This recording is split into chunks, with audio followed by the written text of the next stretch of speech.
Reaction video. And today I'm doing my top 10 current wrestlers of all time. Now, this is made on a Google slide because I'm lazy. I don't feel like editing. So yes, we're going to allow full screen.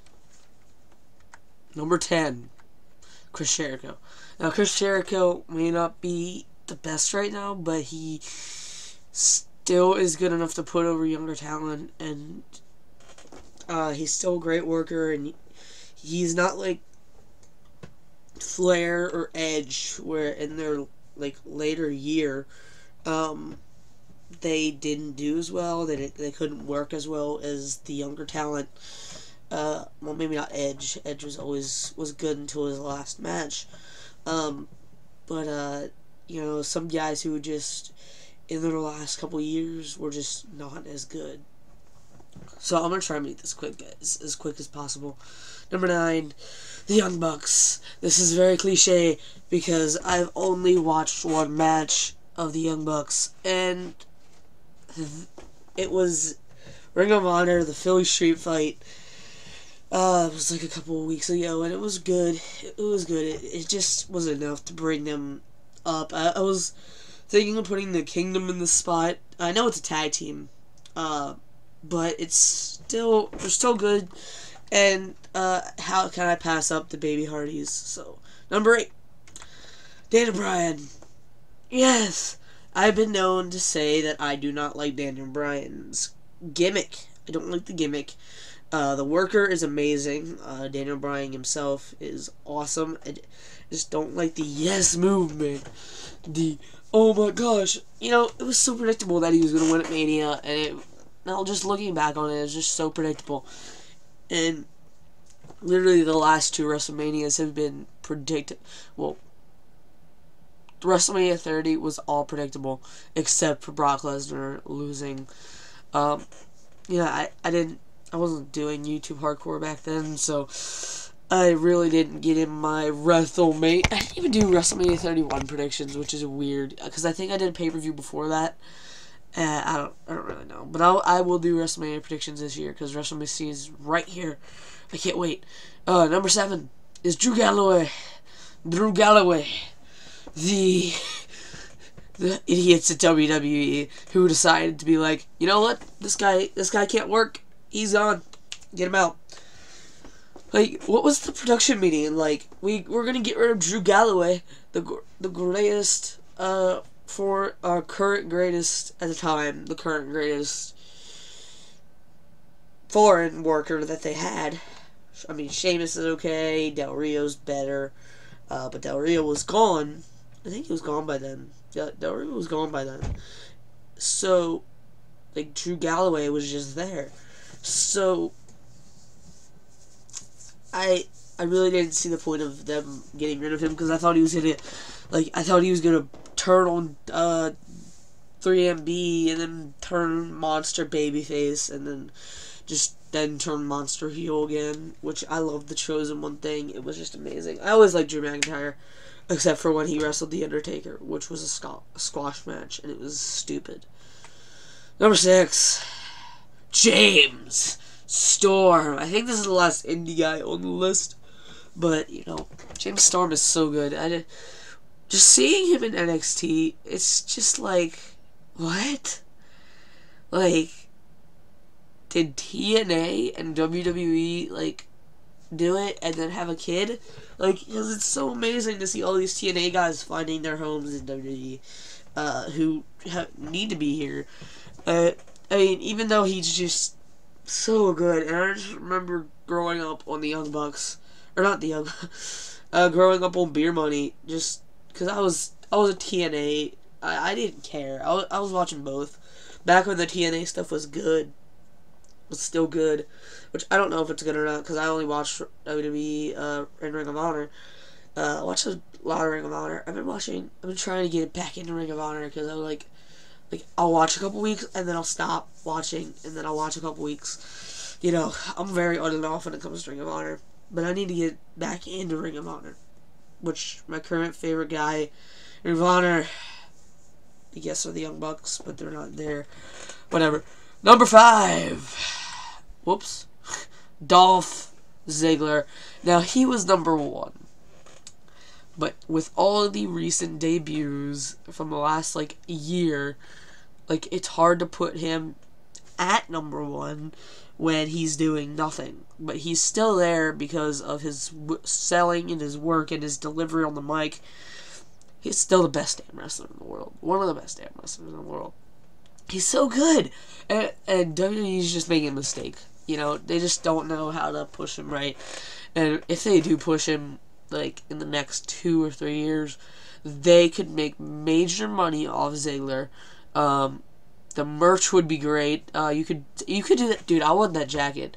Like, if they sold that jacket for merch, I would buy that. That would be, like, I barely buy WWE merch. Unless I go to a wrestling show, I don't buy merch. So, unless I'm going to a wrestling show, I don't buy merch.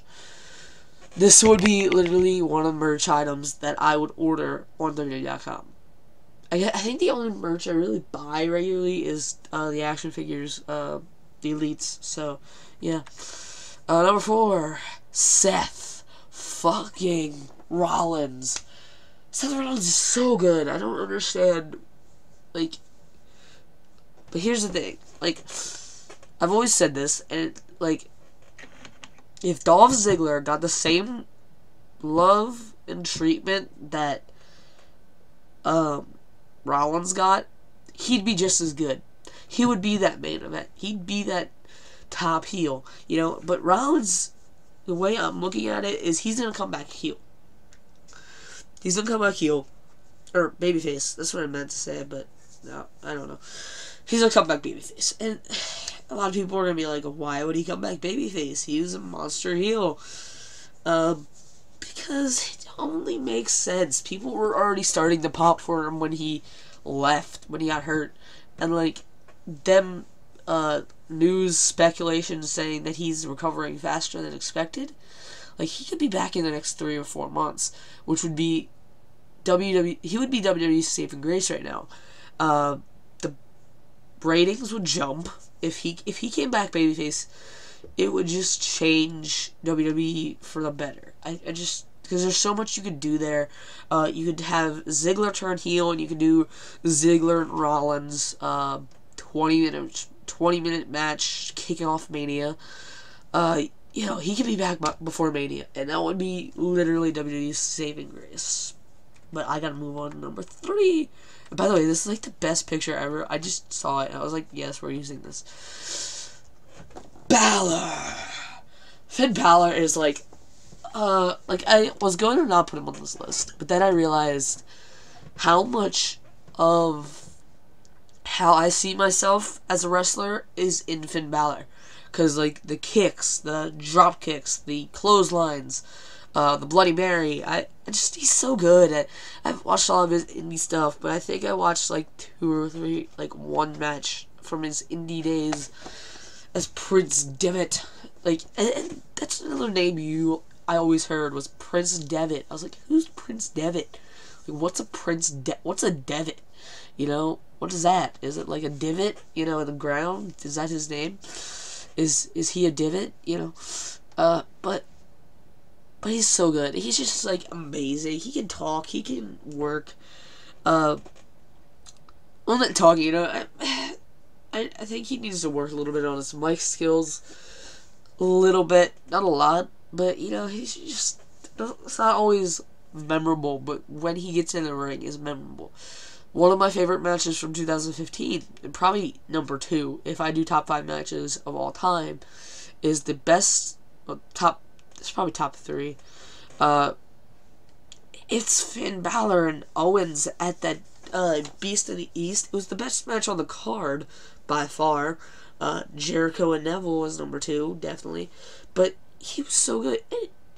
It's just like, I don't think the match at London gave it justice, because I think we're all just like, when we see a takeover, we're wired to see great matches, but when we don't see great matches, we're disappointed, and I was kind of disappointed. But on to number 2.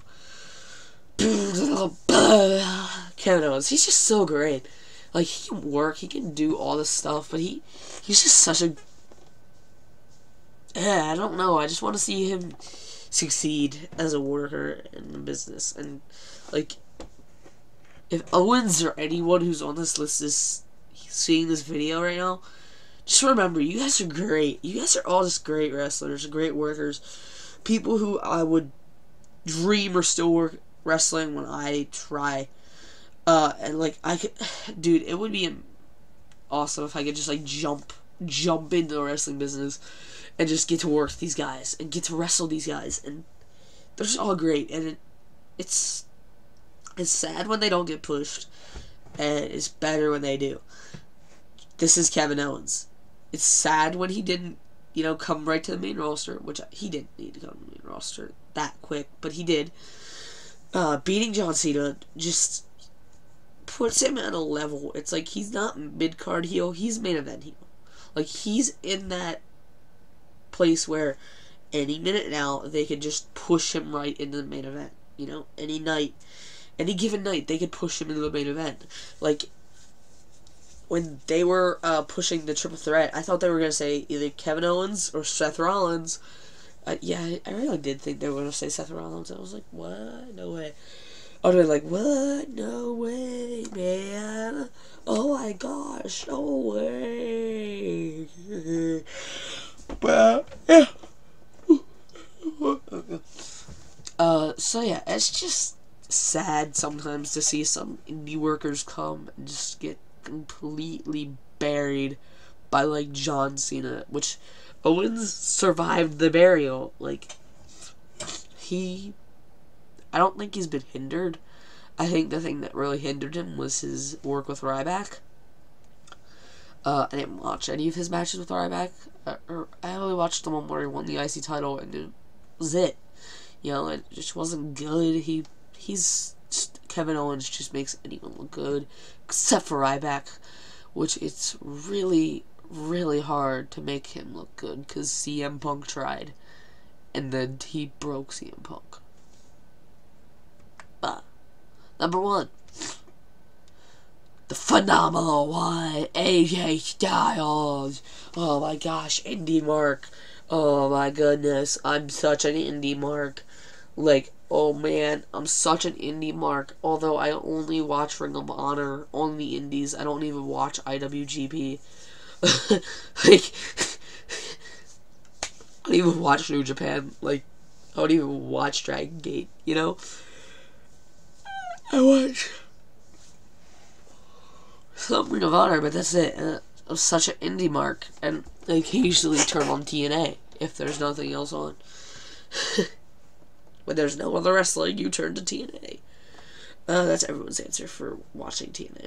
But AJ Styles is just like, I remember when I heard the pop for AJ Styles, I jumped up and screamed. Like it was just like, what? Like, even though, like, I knew he was going to be in the Rumble, like, number 3 was too early, though. Like, they should have done some crappy entrances and entered him at number 10, and then that would have just made the pop so much louder. It was just so loud anyway. But it was great. It was great. It's weird seeing him in a WWE ring. I haven't watched him much since TNA. I'm just trying to remember the TNA styles, but, like, some of the stuff is so good. Like, I just can't believe it, I hadn't watched SmackDown, but I watched, like, the, things they put up on YouTube after SmackDown.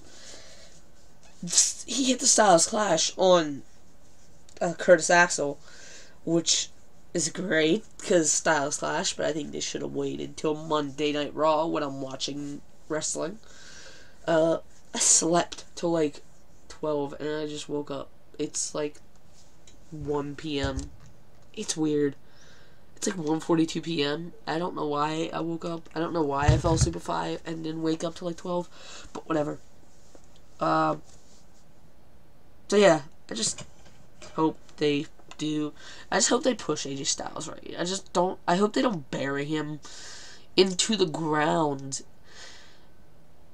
And it's just, yeah.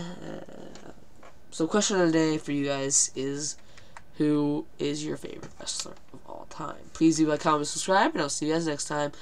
AJ Styles. AJ Styles. AJ Styles.